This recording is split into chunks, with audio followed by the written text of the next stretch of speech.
In today's video, I want to show you guys how you can easily install the downloader app here on your Hisense TV. Okay, for the first what we can do is we go here in the home menu and then go all the way down here into the app list and then go here to the right until you get into the browser. So here, click on this, and now what we can do next is we can look for the downloader app. So go here into the search bar and then here simply type in downloader. So and then here click on this, then go and click on enter.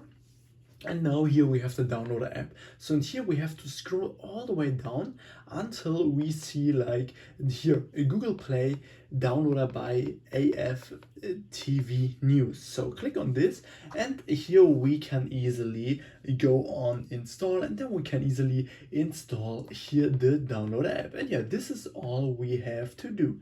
If I could help you with the video, then please leave a like and subscribe, and see you next time.